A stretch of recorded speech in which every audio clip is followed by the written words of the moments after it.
Welcome to the Boardroom Brain podcast, everybody. We have a absolutely fantastic guest joining us on the show today. I am so excited to welcome to you Brittany Echave. She is a relentless customer advocate and empathy engine, ensuring companies understand who people are and what problems they have to drive relevant and impactful solutions. She currently leads the enterprise customer research team for REI Co-op, the nation's largest member-owned cooperative. Brittany has a background in qualitative and quantitative market research, having worked across a number of industries over the last 2 decades. She has a bachelor's degree in sociology and French from New York University and an MBA in brand management from DePaul University. In her free time, she loves spending time outside with her family, exploring culinary delights, and working it all out on her Peloton. Brittany, welcome to the show. Thank you for having me and for that introduction. I love that bio. And you've really been all over. You've been New York, Chicago, now Seattle. You've been all over. Yeah, it's kind of funny. I did a personal branding seminar when I was in my 20s, and they kind of worked with you to figure out if you have an elevator pitch and you've got 15 seconds with somebody, how would you describe yourself? And so when I think about where I've been and where I've come from, so much of my attitude comes from New York, my work ethic from living in the Midwest, my sense of adventure from living in the Rocky Mountains, and now my sense of purpose on the West Coast. And so I feel like it's kind of a good summary of what I've taken away from all of those places. Ooh, that is beautifully said. I'm going to have to think about that now, how all the different places we've lived geographically, how that can help shape us. That's really cool. Well, one thing I love to do kicking off the show lately, as people watching on YouTube can see, I love to read. I love a good book, and I love for our listeners to know what our guests are reading too. What's something that you've read recently that inspired you? Anything of interest to you these days? Sure. I feel like I've read quite a bit lately. I had to put reading aside because frankly, I just ran out of time as a new parent. But I picked it up more recently, and I've read like 4 books in the last month, which is just really exciting to me. So right now I am currently reading Last Child in the Woods, a pretty seminal piece that's very classic. So I've been reading that one. Before this, I read Crying in H Mart. I read another wonderful book. I kind of balance between fiction and nonfiction, I can only process so much at the end of the day. But before this, I read To Have and to Hold, which was a really wonderful book, and kind of looking at that Venn diagram of parenthood, motherhood, and being a partner. So it was a really good book. And then a little bit of fun, I read The Starless Sea, was one of the last fiction books that I read. Oh, you are an avid reader. My goodness, I love it. We're going to have to include that in the show notes for people to follow along. That is great. I love that. Thank you for sharing that. And, one thing I always love, going over the bio and everything before we kick off the show, I've never heard someone describe themselves as an empathy engine. And immediately when I read that, I'm like, I love that. That is amazing. So tell us what that means to you when you describe yourself as an empathy engine. Yeah, I think so much of my job and my role and just really my professional career has focused on trying to bring people into another person's shoes. And it's something that can be really tricky to do because especially in the business world, we're so focused on bottom line, we're focused on reporting to shareholders, we're focused on, what's going to make money. And I think a lot of that just precludes the fact that people are at the heart of that. And you have to put people first, whether you are a leader or you're a business person, it's the people that matter. And so that's my job. And I'm not responsible for P&L, so I get to say that. But it's also my job to make people care. They need to care about the why. They need to care about the who. And so my purpose is really about finding those voices, representing those voices, helping people understand the problems that they have and the truths that are shared across humans, and really making them care about it. So that's really why I view empathy engine at the core of my work. Ooh, what a beautiful way to describe what you do. And I hear that already. Let's dive in more to the work that you do, because I think we have some mutual interests here with psychology. I imagine you incorporate psychology so much into the work that you're doing. Tell us more how you see the psychology of the customer play out and how that connects to what REI offers and creates. Mm-hmm. So my work really spans the gamut of qualitative and quantitative work. And I'm not talking about big data sets and transactional data, but more so, talking to people, asking them more about the how and the what and quantifying that. And, sometimes data can be, what's the word? The word that's common today is weaponized. Data can be cherry picked to prove any point that you want it to prove. And so when I think about my work and the importance of really representing these voices, we have to make sure we're telling the whole story. We have to make sure we're representing the whole person. We have to make sure we're elevating those underrepresented voices that may otherwise get lost in large data sets. And so a lot of what I do is really focused on looking across that spectrum. I don't really conduct one-off research projects just to answer a smattering of random questions, but rather it's to investigate deep, meaty topics. And so that may involve going to spend time with people in their home, or going to go hike or camp or ride a bike with them to learn more about why they do these things and what's important to them and how it impacts their lives. And then I have to bring that back to my colleagues to say, this is really what matters. I often find that the most impactful way that you can really change somebody's mind is by having them either hear it for the customer or experience it with the customer. And so prior to the pandemic, we actually were doing quite a bit of work to get folks out into the field to do those excursions with people, to hear from them, to talk to our employees, to spend time in New York City and see what it's like to experience the outdoors in New York City. It's a different feeling than being here in Seattle, Washington. So empathy is also just about creating those opportunities for people to create space, to listen, to understand, rather than constantly being in a space that they have to listen to respond. That pause and that moment of understanding is really important in what I do. Oh, wow. That's so refreshing to hear that that you all go out in the trenches with folks, actively experience nature together. That's really cool that it's not just happening behind a computer screen. And it really sounds like you're a storyteller with the data, that you really bring it to life, these stories.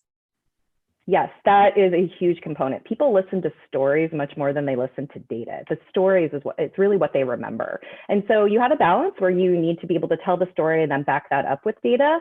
And we're always trying to get better at how we do that, how we present information, what we leave people behind with. But it's really about empowering people with these stories so that they can take it forward into their work.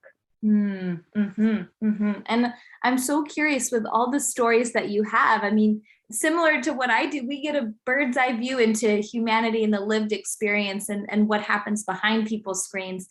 What's been most surprising to you or most fascinating to you in the research that you've done working with your clients? Oh my goodness, there's so much. It never ceases to amaze me how we can get so close to a topic that we really just start telling ourselves our own stories. And so my goal is to be kind of the voice of truth and reason.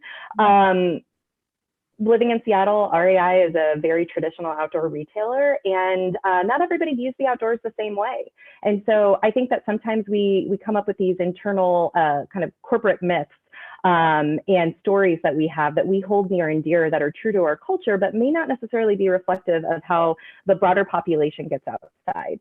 And so I think, so often going out and hearing and seeing and experiencing the way that other people might spend time outside is really the part that can be most shocking to my colleagues, where we had the great fortune of spending some time with consumers in Manhattan a few years ago. And we were able to go bouldering in Central Park with people and, just have a picnic and go bike riding along the Hudson. And it was such a mind-blowing experience for people, where they're like, wow, I really never thought about the fact that our version of the outdoors doesn't necessarily apply here. It's a very different perspective. It's much harder for people to get outdoors, but outside is right outside their front door. And so shifting that mindset and shifting even the vocabulary that kind of leads to that image that we paint in our heads has been something that's been really challenging, but also really, really incredibly rewarding, where you start to shift the mindset of like, let's meet people where they are, rather than trying to put them in the box where we think they should be. Yeah, I can hear that. Yeah, because it's not so easily accessible for a lot of folks. A lot of people are living in concrete jungles, so many more people living in urban settings, that it's hard to get away to the mountains. Even something like that, there's a lot of privilege in that, of being able to take a few days to go on a hiking trip, for example. Yeah, that's a key word. I think that living in this tiny, wonderful outdoor mecca of the country is definitely a privilege. And we have access to trails just outside of our door, and most of the country doesn't necessarily operate like that. The outdoors for a lot of people indicates a special place I have to go with special knowledge and special gear, knowledge of how to use that gear. It's not something that seems very accessible in their everyday lives. And so my job is really to help folks understand that and to help really try to find that balance of where we've been as a brand and a company and our view of the outdoors, and how we need to evolve that into the future to resonate with more people and more deeply connect them to nature. Yeah, yeah. Well, and part of why I wanted to have you on the show too, I really believe in the work that companies like REI are doing to bring nature more accessible to folks, because I read on a daily basis how being outside, being around greenery, it's so good for our mental health. I feel like I'm often telling my clients, get outside, get that vitamin D. I'm curious how you see your work at REI. How do you see your company helping the mental health of the clientele, the people who interact with REI's products? Mm-hmm. Oh my gosh, there are a lot of stories that pertain to this, but one in particular sticks out. So I'm not going to use names in this, but we had done a project to better understand who our target audience is, and to understand the ways that they view the outside and ways that REI can really connect with them. And we were doing a project that we call an illumination project, which is a qualitative methodology where you go out and you talk to people and really just try to put a face to the story and bring that story all the way through in the data. And we did this project about 3 years ago, and then one of the respondents randomly happened to track me down on LinkedIn through a mutual coworker that we had and sent a note to me with my permission, just saying, I have never felt so seen. I thought that I was really impressed, because for him, it really felt like this was such a validating experience to have somebody listen about the role of the outdoors in their life and the role that it plays in their family, and to really just feel like I'm seen. And so my goal with getting people outside and doing the work that we do and trying to bring the brand into the future is that if we don't protect these public places, if we don't protect nature and really invest in it and get the next generation to really care about it, these stories will go away. And in reading this book, Last Child in the Woods, actually, this is exactly what it's talking about. And I'm a new parent myself, and I see how my son reacts to spending time outside, where we can be cooped up in the house on a rainy day, and he's going bonkers. And I am too. And so rather than turn the TV on, if we just put his little, blueberry rain suit on and take him outside to splash around in puddles, we all feel better. And I have those experiences prior to being a parent of spending days outside on the trail, getting up on the lift, going to ride my bike, taking the dog out for a walk. And I know how much better I feel as a human being, and how much it can clear my mind. And in fact, I always joke with my boss that he's much better when he's taking a walking meeting or he's outside in his camper van, like working around the country, because I see the clarity that it provides to people. And so I do personally try to carve out time in my day as much as I can to get outside, even if it's just for a few minutes. But I want to be able to help build those connections for people to make sure that we have the ability to preserve these places and bring the stories into the future, even if they evolve into a new way.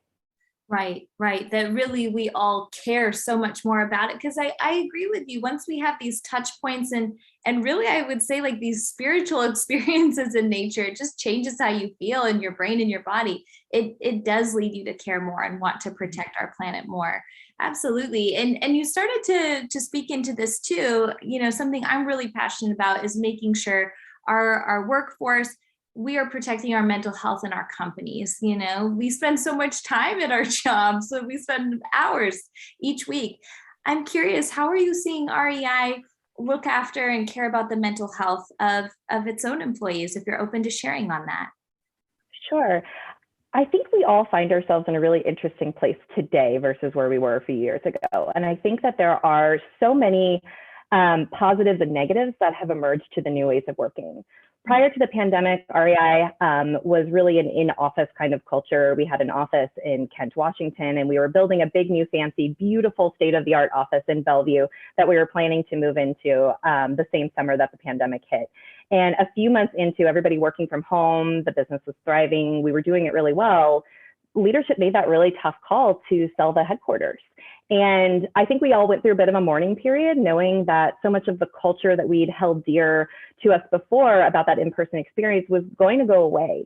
And so I think, even today, now it's been a couple years later, folks are still reconciling with that. And how do you build culture in a remote environment? And I think it's a challenge many companies are facing, but we do it in small ways.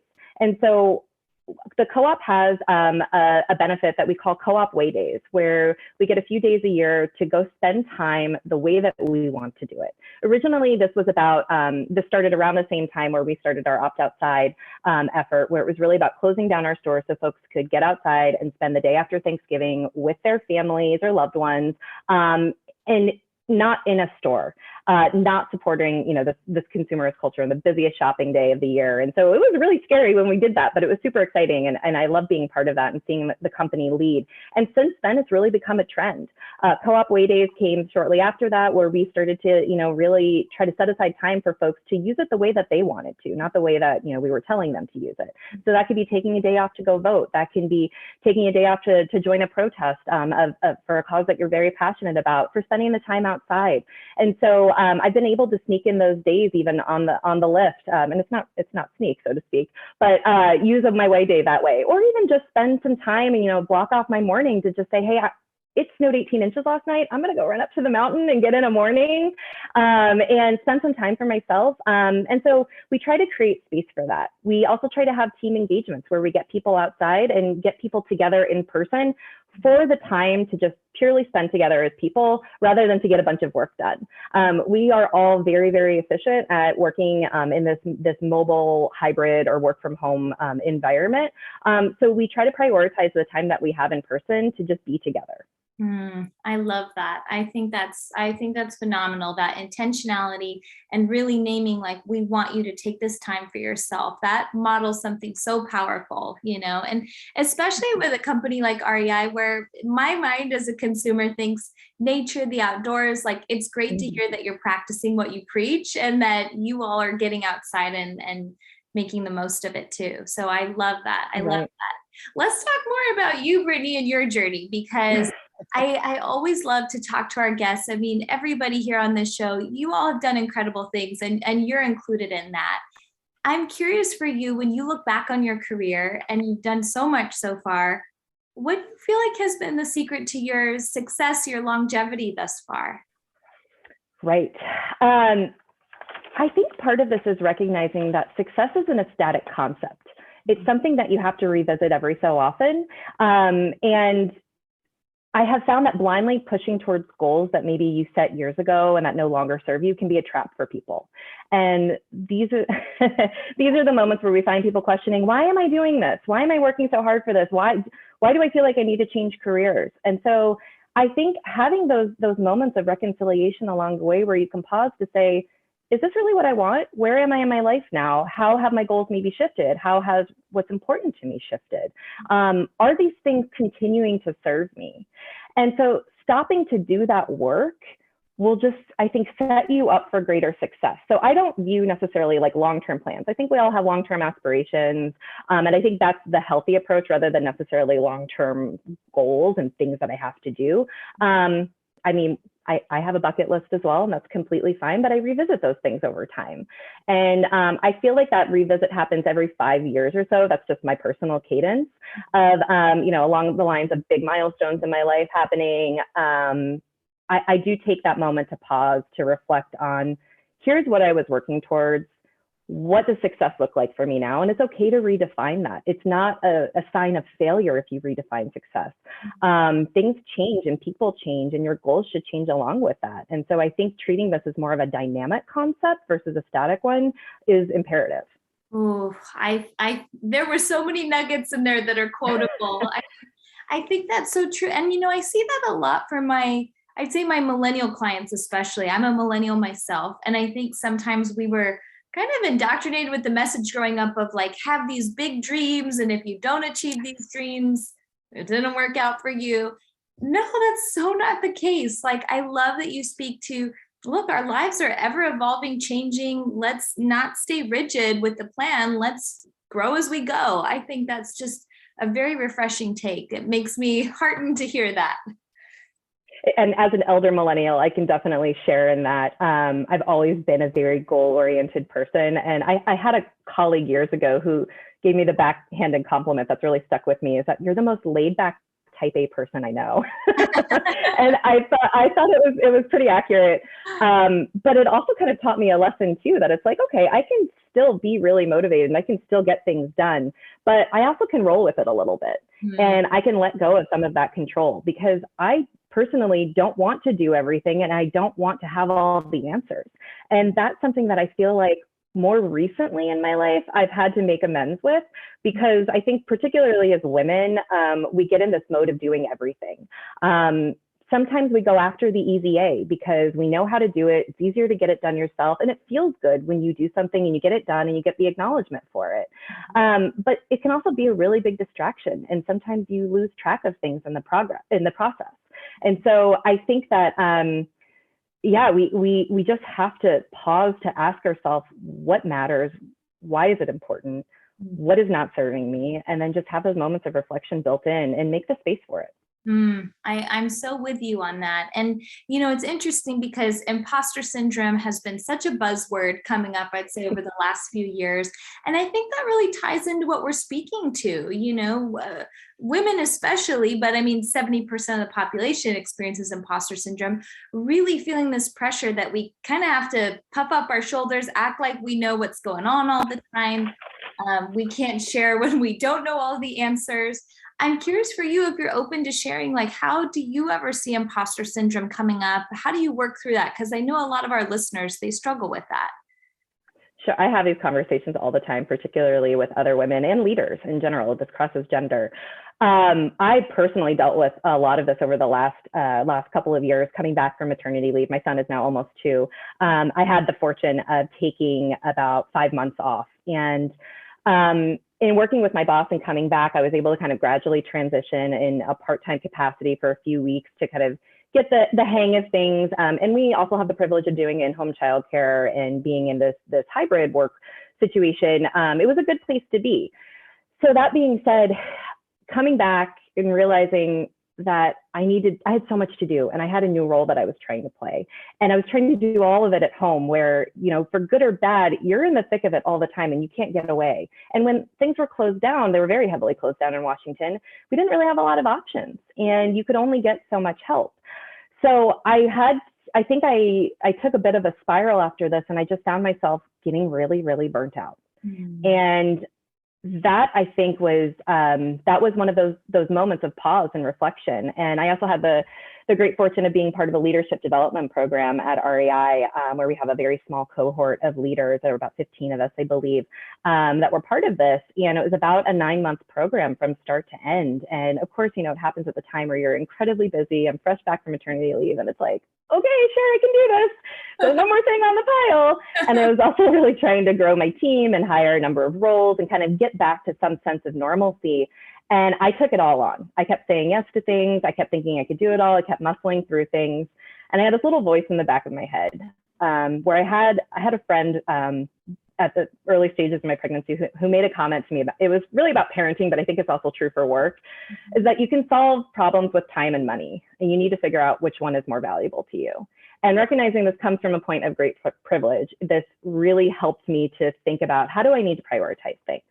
I don't need to have all the answers and do it all. I can hire people that can help with that, whether at work or at home, people that can, help me free up my time, that are better at things than I am. And having those people on my team, frankly, makes your life easier. It empowers them and gives them opportunity. And it also makes you look smarter. So I realized that so much of needing to work through the imposter syndrome that I was facing was really just pausing to assess that situation, understanding what's working, what's not working, what's contributing to that, and then letting go of those things again that don't serve you. I know that this is a really hard thing for a lot of parents to deal with, a lot of caretakers, a lot of people and just individuals that have a lot going on.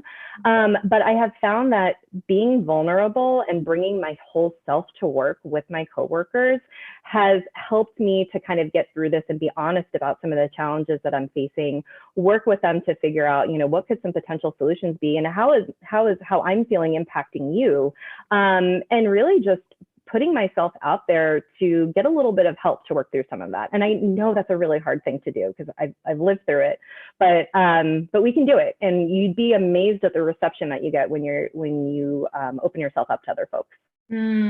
I think it is so important that you're speaking to that, because more than ever, I think, especially as we have gone so much more virtual and remote, I think it's so easy for us to miss our humanness with each other. We just jump into our meetings and let's do this Zoom meeting in a short amount of time as possible, that we miss asking, hey, how was your weekend? What's going on in your life? We stop disclosing, what's happening, unless like a cat or a child happens to cross the room, and I love that it sounds like you're really willing to share your humanness. That vulnerability is actually a strength, and it helps your team feel so much more connected in turn, I'm hearing. Absolutely. I'm a big fan of bring your whole self to work. And I tell my team this all the time. I know that people have different levels of comfort in what they're willing to share, but I also know that the situation that we find ourselves in, it's kind of front and center. A kid walks into the room and you're in the middle of a presentation, your dog's barking in the background at the mailman. That happens to me every day. We unfortunately were struck by COVID a few weeks ago, and childcare was canceled, and I had to interview somebody with my toddler on my lap. And I preface this with I know this may be the weirdest interview, but this is my life, and this is how I lead. And the person who I was speaking to was actually a mother. And at the end of the interview, she's like, I can't tell you how refreshing this was. Yes. And so I was glad I was able to share that and kind of model that example. But I think with my team and with my coworkers, modeling vulnerability in the workplace is incredibly important for leaders. And it's something that I really admire in other leaders who I see do it. And I want to uphold that myself. Yes. It's a strength. It's not a weakness to be vulnerable and show your humanness. And I love that you brought your toddler in the interview. That is amazing. I would love that too. If your toddler decides to make a cameo during this podcast, that's how has it been becoming a parent? I know myself, I'm getting ready to embark on that journey soon myself. And I know many of our listeners, may be thinking about starting families. How has it been for you bringing motherhood into your life as a awesome career woman as well? Well, first of all, congratulations. That's super exciting news.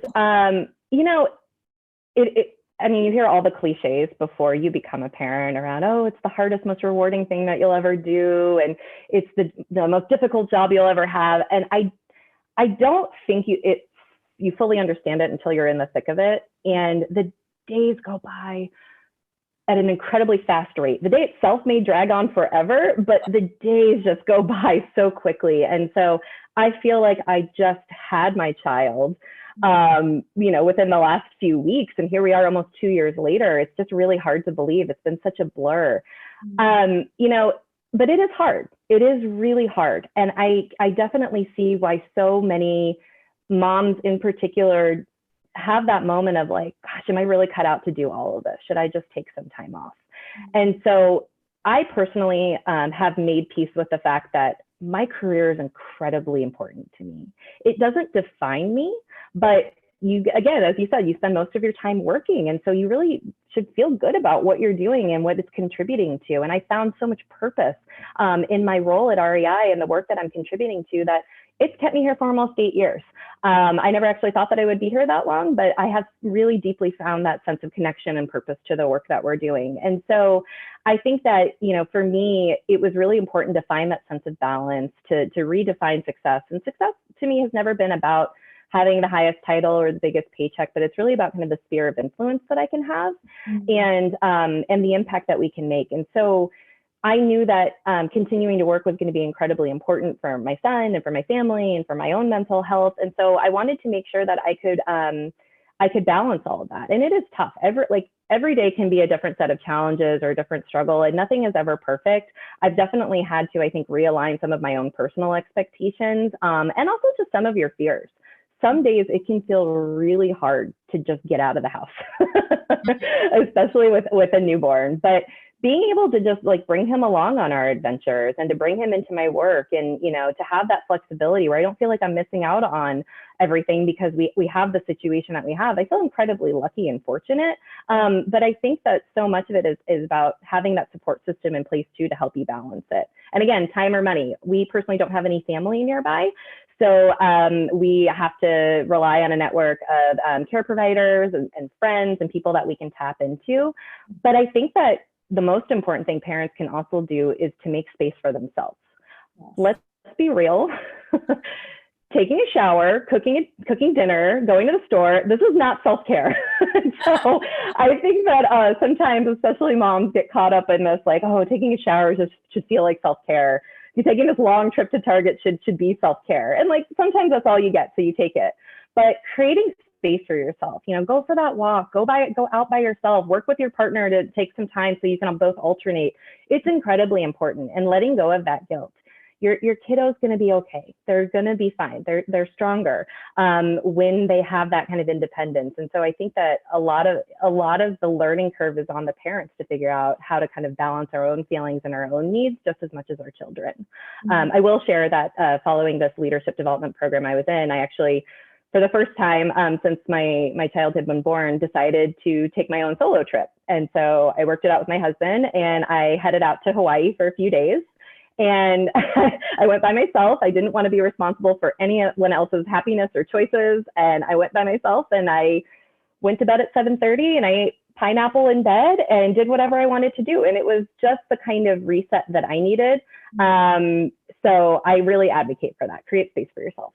Oh, I think everything you just shared there over the last few minutes, I think there are going to be, myself included, rewind, play again when we need to hear that pep talk. And I love too that you talk about going on a trip by yourself. I recently did that. I was speaking at a conference in Orlando. I got stuck in the storms there. I'm like, you know what? I'll take myself to Epcot. That sounds like a good time. And I think we need to encourage that more, that it's okay to be out and enjoying life by yourself. You don't always have to have a buddy necessarily to go do things. So hearing you took yourself to Hawaii, that is amazing. I love that. I think that's been one of my keys to mental health over time. And it's not that I try to intentionally set aside time to do the big thinking. I think that just happens when you create space. I have never been the type of person that can journal. It is just not in my DNA.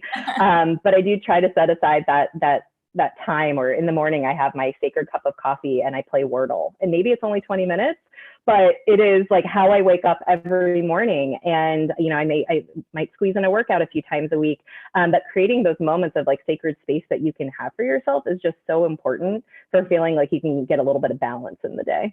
Yes, I am all for Wordle too. I'm all in. That's amazing. Well, you have shared so much wisdom with us today, Brittany. My last question I have for you, and we ask this with every guest, everybody brings an interesting response, and I'm excited to hear what you think. When you look back on your life, your career, who you are as a person, what do you hope your legacy will be? Right. I have been thinking about this question because I've listened to your podcast and I knew it was coming. I think so much of it comes back to how I started this off, that I feel like so much of my time spent in the Northwest has really helped me to find my purpose.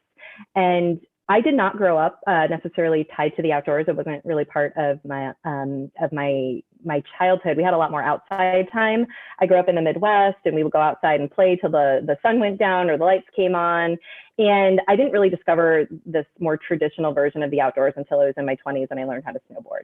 And it completely changed the trajectory of my life. And I started camping, I started backpacking, I started mountain biking, and it did so much for me personally that I want to share that experience with other people, like agnostic of the activity. I just want them to have that connection with spending more time outside. And so when I think about my legacy, it's that I really want to contribute to the preservation of these natural spaces and getting more people to just spend time outside connecting and to care about it. Because I really do think that when we spend more time with nature, it makes us better people, it makes us kinder people, more patient people, and just more connected to the natural world. And so that's really what I want my legacy to be. Oh, whew, chills. I think you are doing that. And what a beautiful legacy to leave. I hear that you are living that out. It's not aspirational. It's actually happening with what you're doing. So I think people listening to this episode, we're all going to get outside today, or maybe plan a trip, to really just soak up some time outside. Oh, I have loved our conversation, Brittany. You inspire me, and I know other people will be inspired too.